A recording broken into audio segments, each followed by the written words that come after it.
Welcome back to Second Breakfast and our ongoing chapter-by-chapter coverage of A Game of Thrones. Today we're playing with Catelyn Chapter 6. There's a lot to play with in this chapter. Last time it was a Ned chapter. There was 6 pages long, and somehow we got 45 minutes. I said it on the House of the Dragon episode. I think we could have gotten 10 more episodes out of that chapter. I agree. This chapter is just as deep, so I want to jump right into it. Maggie, what happened in this chapter in the recap? Well, let me tell you, and a quick spoiler reminder for everything beyond just this chapter, books and show. We're going to get into a lot of that today. At least I am. So Catelyn and co have arrived at the Vale. Remember, she has captured Tyrion and they're on their way to Lysa's to await justice for Tyrion for supposedly trying to kill Bran. So they finally get there, but there's still quite a long way to go before they actually get up to the Eyrie itself, the castle where Lysa lives. So Catelyn meets up with her uncle, who's named Brynden Tully. It's very funny. It's spelled Brynden.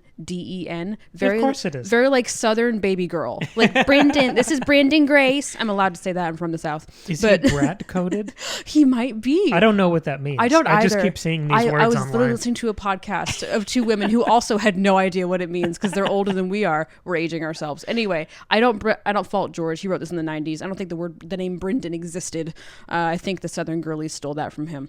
Anyway, she meets her uncle and they talk about Jon Arryn's death, Lysa's suspicions about the Lannisters, and Tyrion's supposed involvement in Bran's attack. And Brynden takes in this information and says, you should probably tell your dad, my brother, aka, Cat's father, Lord Tully. And she's like, yeah, good idea. We got to spread word, like Ned suggested, to ready the troops in case we go to war. So they discuss that. Brynden also hints that Lysa is a little bit unhinged since the last time Catelyn saw her. And he's like, yeah, she's not quite right. So a little foreshadowing there. And so they finally get to a stopping point where Sir Roderick and some other of the men who are traveling with Catelyn who are pretty injured can stop and rest, they don't need to keep going. But Catelyn, Tyrion, and Bronn keep moving forward. And so they ride all day, and they arrive at the Gates of the Moon. And their plan is to make their final ascent up the last bit of the mountain in the morning. But Lysa has sent word via Raven that she wants to see Catelyn as soon as possible. So even though Catelyn's exhausted, has been traveling for forever, she's like, okay. And so she is led up this steep mountain by herself. She leaves Tyrion and Bronn behind. But she goes up this steep mountain led by a bastard girl named, is it Maya Stone or Mia Stone? I'm going to say Maya. And they ride mules up this mountain. It's very cute. And it's an incredibly, I say cute, it's a terrifying journey. The mules are cute, but the journey itself is terrifying. And it takes all night. Catelyn's exhausted. The last bit, she has to go on foot. And she almost falls off the edge of the world. Terrifying. So she finally gets to the Eyrie as the sun is rising. And Lysa is there waiting for her. And Lysa is furious that Catelyn has brought a Lannister to the Eyrie. She's like, what are you doing here? This makes no sense. Why would you do this? And she, to Catelyn, seems extremely paranoid and seems to think that nothing can harm her or her son up at the Eyrie. She's kind of built this fortress around herself, literally and metaphorically. And we end up meeting her son, 6-year-old Robert Arryn, who is sickly, weak, and wouldn't you know it, gross. Still breastfeeding at 6 years old. He's 22. It's pretty alarming. And so Cat is thinking that Lysa is being so foolish and weird and delusional, and Cat's pretty angry about it. Robert, the young boy, asks if Tyrion is a bad man and says that he wants to make the bad man fly. And Lysa says, perhaps we will. And that is where we end. This kid freaks me out so much. I'm not even going to make the Downton Abbey joke about his name being Robert. He doesn't get he doesn't that deserve privilege. it. No, he's too gross. He is so gross, and so is Lysa. Neither of them are doing well. No, it's not good. You can smell them through the book. Yeah, for sure. I want to start with a throwback. Okay. One of my favorite things we got to talk about almost every single week when we were covering The Witcher. We went chapter by chapter through that entire series as well. If you haven't checked out those episodes, that was so fun. But there was this thing, and we tried to name this phenomenon as we were making sense of it, and it was that it always felt like there was an absent character who was being discussed on the page, almost like Sapkowski, the author of those books, was working through those ideas about an off-screen character. Right, often without even mentioning their name. Right. We talked about characters in absentia that nevertheless felt sprinkled across the narrative. That is all I got from this chapter. It's most of what I got from this chapter. Interesting. Which character? Well, it's kind of two, but they're intimately related. Okay. It is Jon and Lady Stoneheart.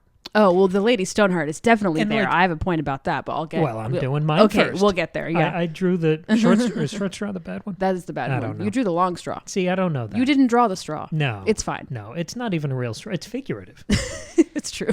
So I think the broad brush of the name Lady Stoneheart, instantly when I see that name and I see what Catelyn becomes, I think of Jon, because that's the most her heart has turned to stone so far in life. It's the meanest that she is. So I already think these characters are kind of connected, but Okay. I wanna play with that more intricately and go past that sort of first blush impression, because I think these characters are being developed in tandem throughout sort of the shadows of this chapter. Cool. So splitting the Lady Stoneheart thing in two, Stone is here introduced as a bastard name for children of this region. Yes. And Maya becomes almost instantly an analog scarecrow of Jon. Absolutely, yeah. And Catelyn even seems to notice it, because she recognizes that she has an immediate bias towards the girl, and she even, in the narration, expresses a level of guilt about Jon.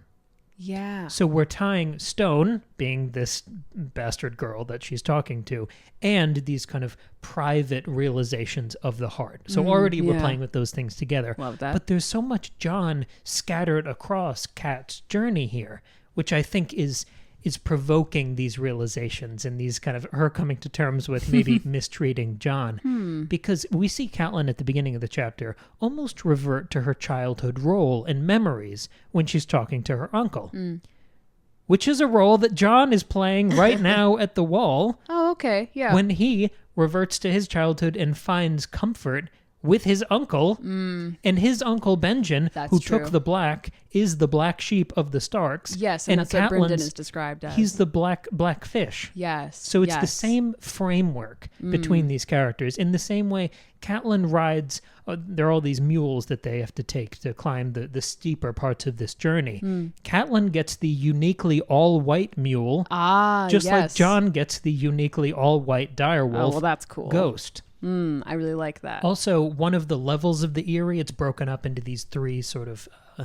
It almost seems like by altitude there are different levels Yes, of the different Eyrie. levels, yeah. One of them is called snow, but also this is Catelyn basically making a horrible vertical journey up the wall and almost falling off a cliff face. True. In the same way Jon has to traverse the wall as a brother of the Night's Watch. Yeah. And by the end, when she's especially fatigued, she takes the last leg of the journey in the basket with the fruit. Basically, she rides the elevator up the wall See, in the same way Jon does. Does she actually? I couldn't tell if she actually did The or last if she bit was she does. joking. I couldn't tell if she was just sort of like saying it, but it didn't actually happen. Unless Either I read way, it wrong, I think mean, the last bit does. Either way, it makes you think about that, and that's interesting. But yeah. zooming past Jon to the more Lady Stoneheart observations here, that change of character, dying and coming back as this like vigilante Batman to avenge all of these murdered family members, those cracks start to show almost immediately in Catelyn. I mean, Bran has his fall. All of her kids have had these wrongs happen to them, with grievances that she is piling up and things she will eventually take revenge for. Those represent almost a fracture of the concept of home. And it is those fractures that lead this transformation. And we get almost a preview of that when we're talking about Lysa. And we're getting this recap of how tragedy has changed her and all of those personal losses. Cool. And it feels like all these kind of shots across the bow, almost pre-echoes, just for family member motifs and references through this chapter. Catelyn explicitly observes that Maya reminds her of Sansa. Yeah. The action of the chapter is a dangerous climb, which reminds us of Bran. And there's this growing feeling that Tyrion is not going to really face justice. And justice becomes Catelyn's sole reason for being alive/unalive when she becomes Lady Stoneheart. Her whole Yes, vigilante yes. motive is revenge after the Red Wedding. But also, one of these big inciting incidents that drove Lysa off the deep end was her husband being murdered. Yes, her by the Lannisters. Her hand of the king husband Yes. being murdered. So Ned's there too. And all of these things taken together become a cacophony of echoes or pre-echoes. Yeah. So when she in the chapter has this, she's staggered at the top of the mountain and she has this sense of vertigo, I kind of felt the same way because I was charting all of these echoes seemed, I mean, she's on this journey. She does a little Lord of the Rings through this chapter. Totally. But I think that the number of echoes, the number of almost premonitions, it seems to almost start to affect the character. I feel like she's clocking, maybe subliminally, some of these comparisons and messages. Definitely. I mean, even when she first meets Robert, the kid, she makes the comparison to Rickon in her head. She's like, my son Rickon, who's half this kid's age, has already is more capable and braver and just healthier and stronger than this kid is. So she's making those comparisons more literally in her head. I totally see what you mean. A couple other things just to boost your points. Number one, to go back to thinking about John and the white mule that she rides. Whitey is described, I didn't know what to do with this, but now I think I do. His name is Whitey? His name is Whitey. He's so cute. Maya says, Whitey's a good one, my lady. Sure of foot, even on ice, but you need to be careful. He'll kick if he doesn't like you. And I think you could apply that to John. I think John is sure-footed and even on ice, he's a good loyal person, but because of that loyalty, he will mess with you if you mess with him. The same way that John did to I forget his name, the other Night's Watch brother who was messing with Sam, and he threatened to rip his throat out with Ghost. He will mess with you if you mess with him, and so I think that connection there is nice. It's giving Bill the pony. It's giving Bill the pony. I've got a lot of Tolkien stuff to talk about, but we'll get there. I keep trying to give you transitions. No, it's good. The other thing is that to boost your Lady Stoneheart connection, did you notice first paragraph, Catelyn thinks to herself, sometimes she felt as though her heart had turned to stone. Hello. In my wisdom, I try not to grab the low-hanging fruit, but yes, I'm just saying that's there, so it foregrounds it. I mean, it doesn't because she's not actually in the canon yet, but it's there and you're thinking about it, and I really like that. I'm joking. That's a great catch. Yes, thank you. Yeah, no, very good. No, I think that's a fantastic analysis of this situation. Can I double down on that before you go into Tolkien? So Please, I feel like this is an escalation of this sort of journey that I'm trying to chart through this Witcher in Absentia thing. There's a little more Lady Stoneheart and all of these kind of I don't know. It almost feels like foreshadowing, but it's much more daunting and miserable than that. I'm sure there's a German word for whatever I'm feeling, but I don't think it exists in English. The thing I noticed about this journey, I didn't really think about Lord of the Rings, that apart from just a surface level comparison. The thing that really caught me in the structure of this journey throughout this chapter is that it feels like a speed run of Dante.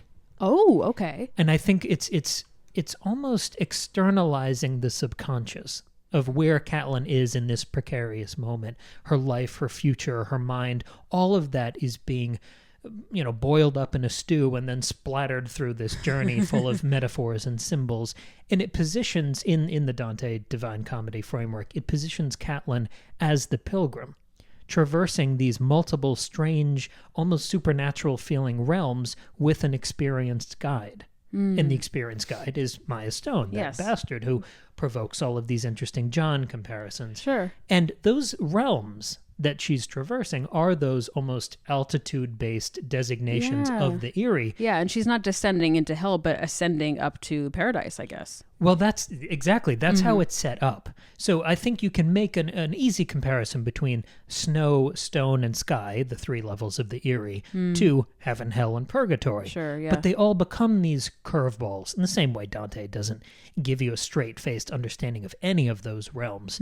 They're all unexpected. And when you get to the top, and when you're reading Divine Comedy, you're blowing through all these cantos, you expect there to be, is he going to talk to God at the end? Yeah, right. And in the Empyrean, you're expecting this God interaction to give you some sense of closure. And George R. R. Martin positions Lysa as his God. And being George R. R. Martin, he does this awesome pivot and turns it into like a Wizard of Oz reveal, where Lysa turns on a dime, becomes this kind of corrupted man behind the curtain, drops all the pretense. She literally drops Catelyn's hands after the other people are out of sight. Mm-hmm. She scrabbles and schemes, and that drags me right back to Sapkowski, because Lysa is this avatar of problem of evil poisoning. She's corrupted. She's rotten from the inside out because of all these personal tragedies that have befallen her. But I love the arc of this journey with these feints and evocations of Dante. It reminds me a little bit of John having that long journey to becoming a brother of the Night's Watch and going up the wall in the elevator for the first time. And then when he gets to the top of his journey and meets sort of the god of that area, it's not what he wanted it to be. So even in this Dante journey, you're evoking John. You're foreshadowing Lady Stoneheart. This Catelyn journey is so messy and provocative. It is, yeah. I was really struck by how much time George took in this chapter. We get so much description because Catelyn, this journey that she takes from like arriving at the Vale all the way up to the castle could have been a paragraph. Like he could have just talked about how, it took her several days of writing, and Tyrion, like she lost people along the way because they were all too tired and she had to keep going. And it was very perilous and she took the last bit by mule. Like he could have said that, but instead he spent 10 pages really like over the top explaining everything that goes on in a way that he doesn't normally do. Like George is not a super, I mean, he takes his time in things, like he describes things, but he doesn't languish in description the way that Tolkien does. If you don't know, we also we covered all Lord of the Rings before we did The Witcher.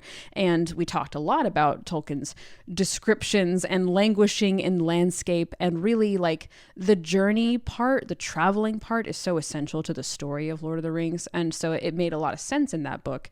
And we don't see that very much in Game of Thrones. Usually it's a lot of character moments and it's dialogue and it's looks and it's stuff like that. But here we really get this, what felt to me like a very Tolkienian description of the landscape and the places that Catelyn is going through. One of the things I remember us talking about in our Tolkien journey was how he personifies nature. He ascribes adjectives and verbs to the natural world that make it feel like a living, breathing thing and its own character in the world. And I really saw that happening here as well, as Catelyn is going along this journey. Like we get that like the mountains are looking down on her, and like the wind is blowing, and like it just felt like the nature around her felt alive. And we saw a little bit of that with buildings and architecture. When Catelyn first got to King's Landing, I remember we talked about how it felt like the eyes of the Red Keep were looking down on her, and it was like looming over her, and it felt very like monstrous and alive. And here that extends and evolves beyond buildings, beyond the man-made, and into the natural world. And so if you're thinking about that like Tolkien feeling, he's really like hearkening on and focusing on Catelyn's journey up to the Eyrie. And I thought it was really beautifully done, and it helped you really get inside her head. And I think what it ultimately ended up doing was highlighting Catelyn's isolation and Lysa's isolation, but in two different ways. Lysa is, of course, like literally isolated. She has taken herself to what feels like the edge of the world, to a place that it feels impossible to attack, impossible to invade, near impossible to get to without expert help. Like she's basically on top of Mount Everest and you can't get to her without a Sherpa. Like that's what it is. And so she has isolated herself mentally. She, like when Catelyn gets to the Eyrie, she notices that like there's nobody there. She thinks that's really weird. I mean, it's first thing in the morning, but still it's empty. Like Lysa has cut everybody off and has like really isolated herself and her son. And then like you can see that manifesting like mentally when in her emotional state. But Catelyn is also isolated in a different way, in that she is having to do a lot of this alone. Like as she goes on the journey, her party becomes smaller and smaller, and then it's just her and Maya at the end. We learned that on her way to getting to the Vale, they lost a few more guys along the way because they keep getting attacked by the guys who live in the mountains. And people have been lost to like fever or from their injuries and stuff. So she's becoming more and more isolated, but also she is just isolated in her decision making. We see her questioning, am I doing the right thing? Did Tyrion really try to kill Bran? Now I'm not so sure. And she is sort of second guessing herself and almost falling into that childlike role that you talked about with her uncle. And so she feels really isolated in that way. Versus the traditional Tolkienian isolationism of Lysa being almost, it's almost Yes. the xenophobia we talked about Exactly. with Like, Tolkien. I'm going to be in my own corner. I don't care what's happening in the rest of the world. I'm just going to worry about the Shire and not what's happening over in Gondor or Rohan. One of them's got like a geopolitical isolationism. The other one is just fighting through the muck to the point that she is literally almost alone. Yes. Yes. Yeah, I'm glad you brought up the two of these characters because I was noticing the differences between them too.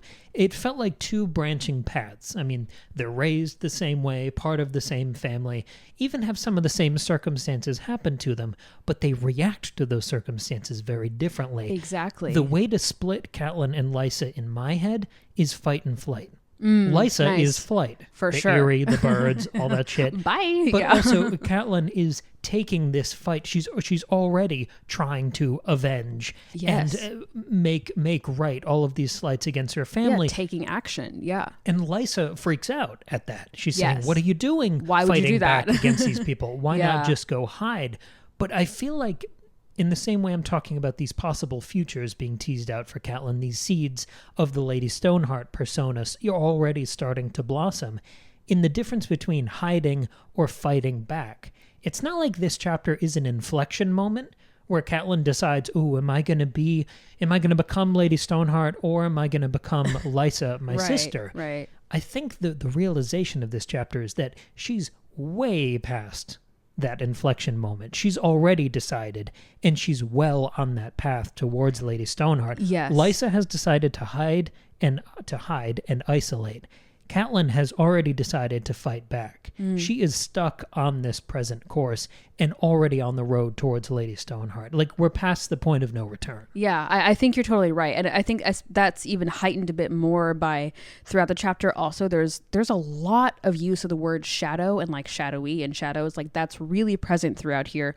One, I mean, that's just like that's a type of word that George likes to use, and there's obviously like fire and ice and light and dark and stuff, but it's a lot here, and I think what it's really pointing towards is like the like selective ignorance that Lysa is adopting, of like keeping her son in the dark, keeping herself in the shadows, and like not aware of what's going on, like ostrich head in the sand. Like that's what she's doing.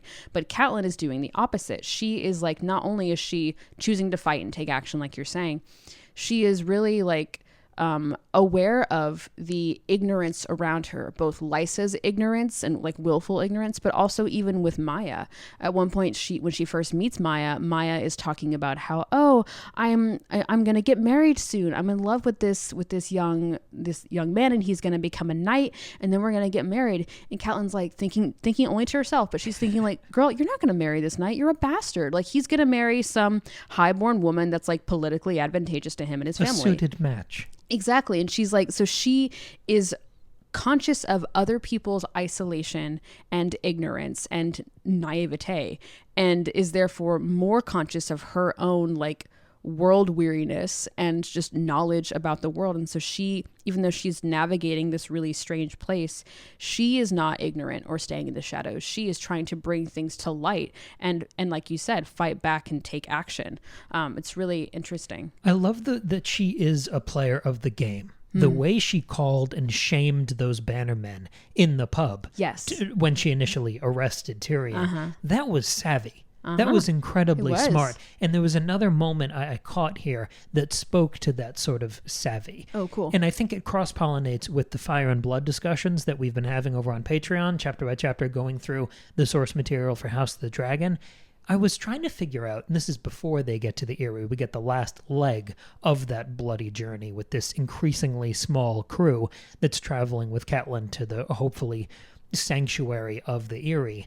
Catelyn allows the singer, Marillion, to continue traveling with them. Yes. And she It's doesn't very know funny. this guy. He's young. He's not a great fighter. It's not like he's an asset to Right. them. She did not ask him to come. He just kind of joined in and said, "Hey, I'm coming too. I want to write this story But or write this song." there's a decision point where she allows him. Yes. She's asked, basically, if he can continue traveling with them, and she says yes. Mm. And I don't think this is just gallantry. Yes, she's seen all these other characters that remind her of her children. We don't get that sort of olive branch here. No. And I don't think it's just kindness and goodwill towards towards men that is why she allows Merlin to come with them. Yeah, no, like she's a good person, but she's not charitable. No, Like look she's at how smart. she treats John. Yeah, right.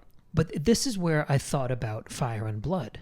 Because Catelyn, calling on the Bannermen in public, invoking her house in these oaths and your liege lord, she's aware of how things look and how people have to act in public. And thinking about these historians, all of these assembled histories we've worked through in Fire and Blood, I think Catelyn knows that this righteous journey she's on is great PR. And that documenting that, having a guy who can spin this into a tale like Dandelion in The Witcher, she's savvy to spectacle and perception. So having a song about this righteous journey where the wolf arrests the lion and brings him to justice, that only strengthens their position. I like that. I think that's really smart. I think she's definitely thinking that way. Bringing the journalists along with her so they can tweet about it. Yeah, having an embedded journalist. Yeah, that's pretty cool. I like that. She's incredibly savvy. We go back and forth every time we have a Ned chapter of, is he Batman? Is he smart and deductive? Or is he completely oblivious and ignorant? Right. And I never vacillate like that about Catelyn. Yeah, I'm with you there. Another Fire and Blood little thing that I wondered about, and this is a bit of a spoiler if you've only seen the show House of the Dragon, if you haven't read Beyond, maybe just skip this next 30 seconds. But there's this talk about the shadows in the Vale and how like things are like so weird and otherworldly. I'm wondering if some of that, part of it is just that's the way the world is, but do you think some of it is like leftover vibes from Nettles and Sheepstealer?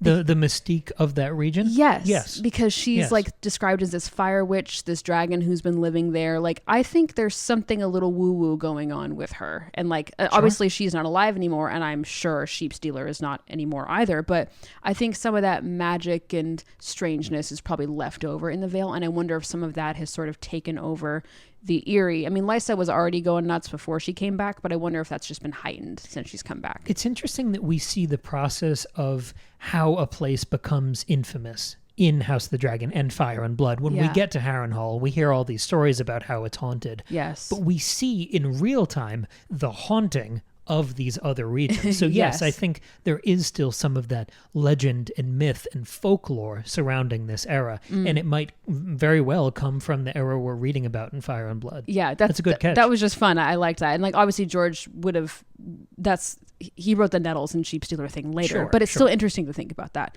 I'm also glad, I have one more thing to talk about. You talked about echoes, both with like with Catelyn's children, and I've talked about Tolkien, and I have one more Tolkien thing to talk about, but to get there I need to talk about one of Catelyn's kids. And of course I'm going to talk about Bran and his dream, because when am I not talking about Bran's dream? I noticed two big like callbacks, echoes to Bran's infamous dream, the big dream that he has, where it's like the big prophetic dream about what's going to happen to everybody ever. This season on Game of Thrones, that dream. Exactly, yeah. So first, when Catelyn meets up with her uncle, she tells of a storm that is behind him. She says, "We have arrived just ahead of the storm." And then when they're talking, Brynden says, "Tell me about this storm." If you'll recall, in Bran's dream, the quote says, "He saw his mother. A storm was gathering ahead of her, but somehow she could not see it." And that's when she was on her way down to King's Landing. So of course at the time we speculated that storm is this whole plot with the Lannisters and everything that's going to go down. And here Catelyn is more aware of said storm. She's no longer not able to see it. That's what I just talked about. She's more aware of things. She's less ignorant. But still, I think just like reminding us of that storm, I think reminds us that, oh yeah, Catelyn may not have it as together as she thinks she does. She may not be as in control as she thinks she is. Maybe there are more storms to come, etc. So I thought that was fun. But the other one, which made me think about a lot more things, is that damn giant shadow thing that we cannot identify. If you'll recall, in Bran's dream, he's looking over at Arya and Sansa and Ned. And in his dream, it says that there were shadows all around them. And he describes two of them who we're pretty sure are Jaime and the Hound. But then there's the third one, and it says, over them both, over the other two shadows, loomed a giant in armor made of stone. We've speculated on who this giant might be. Is it Tyrion? Is it Peter Baelish? Is it the Mountain, etc., etc.? But I was reminded of that section of the dream through a description of the landscape. here in this chapter. It says, looming over them all was the jagged peak called the Giant's Lance, a mountain that even mountains looked up to, its head lost in icy mists, 3.5 miles above the valley floor. So we're not connecting this giant to a person, to a character, but to a landscape, to an actual mountain, which I think could prove that maybe this thing is, in fact, the mountain, as in Gregor Clegane. But I don't think it's meant to like give us a hint at who this person is. I think it's more just, again, reminding us of that dream, reminding us of the prophetic nature of it and of the things to come. But also this quote, not only did it remind me of Bran's dream, it reminded me of a specific moment in Tolkien in Lord of the Rings, when in the first book in Fellowship of the Ring, when the Fellowship are traveling together and they try to cross that pass, that mountain, Caradhras, and then they get stuck because it's too cold and snowy, and they end up going through the Mines of Moria, and then that's where Khazad-dûm happens and Gandalf dies. That mountain, Caradhras, I remember being described in such, it was so personified. Caradhras is like described as having like a personality and motives and like takes action. Like it's incredibly personified. And as I said earlier, this chapter is full of personified nature. And I thought that this like description of the Giant's Lance, this big mountain, reminded me a lot of Caradhras. And of course, not only does this like this adds to the mystical quality of the Vale and of the Eyrie, but it also makes us worry for what's to come. Because what happens after Caradhras, they go into the Mines of Moria and Gandalf dies. And it's this hugely terrifying, earth-shattering moment for our Fellowship. And if Catelyn is on this journey, like our Fellowship is, it makes me really worried about what's to come. Isn't that the scene with the big rock people fighting? Isn't that what almost knocks him off the mountain? You're mixing that with a scene in The Hobbit. That's what I thought. Okay. No, this is when it's snowing and they're walking and the hobbits can't take it. And then they say, Frodo, what do we do? And he goes, we will go through the mines. That's another kind of stony example of this. If this was a research paper, we would call it Tolkienian anthropomorphism. That's another example of that. Yes. Of literally having these naturalistic figures doing battle. Exactly. So I just thought that echo was like incredibly overt for me. And I was like, oh man, like that just makes me nervous. Like what is Catelyn's version of Khazad-dûm? Like what's going to happen to her? Anyway, I thought it was a fun little echo. I mean, it's her. She does have a Khazad-dûm in that she dies and then comes back to life like Gandalf. That is very true. And she comes back as Lady Stoneheart. Sure. So she does have a naturalistic resurrection. I like that. Or also it could have something to do with the moon door up at the Eyrie and falling from a great height. Like, I mean, not that she is going to fall, but it just, there are these little things that make you think about what's going to happen. She comes back as a reanimated, scary corpse zombie, which is what Gandalf the White is. Well, exactly, yeah. And Stone is gray, so she's kind of doing it in reverse. Yeah. Interesting. Anyway, so I was really struck by the amount of Tolkien in this chapter, and I loved it. I was like, man, I miss his languid, taking his time descriptions of nature, because those can be really rewarding. We got some Tolkien, we got some Dante, we got some Sapkowski. We got all kinds of stuff. This was awesome. All the boys are coming home. This was a really cool chapter. Yeah, it was so atmospheric and just so, I really felt like in the dead of summer in Texas, I felt like I was on this freezing cold mountain with Catelyn. It was pretty cool. Yeah, I just love the way he writes. We've really pedaled to the metal. Now that we're about halfway through the book, I feel like everything is opened up and come alive. Definitely. The next chapter, we're rolling right back into Ned. While we still can. And if you want even more George R. R. Martin related discussions from us, we have on Tuesday, we're doing our House of the Dragon episodes with Tristan. Those have been so much fun. I love recording those. I love putting them out there. They're fun. They're fun. They make me happy. But also we have these on Fridays. And then most Sundays for the past 3 months, we've been releasing those Fire and Blood chapter by chapter journeys over on Patreon. We are... this Sunday is going to be volume 11, which is covering the final, covering the final chapter of Fire and Blood. Yes. So, lots of George R. R. Martin, lots of fantasy discussions. We've got all the Witcher episodes. We've got all the Lord of the Rings episodes. There is more fantasy than you can shake a stick at. And if you want horror, we've been doing a lot of that lately too, as bonus midweek episodes. Thank you very much for joining us. Thank you for listening, and we'll be back on Sunday for the bonus episode on Patreon, and Tuesday with the penultimate House of the Dragon discussion.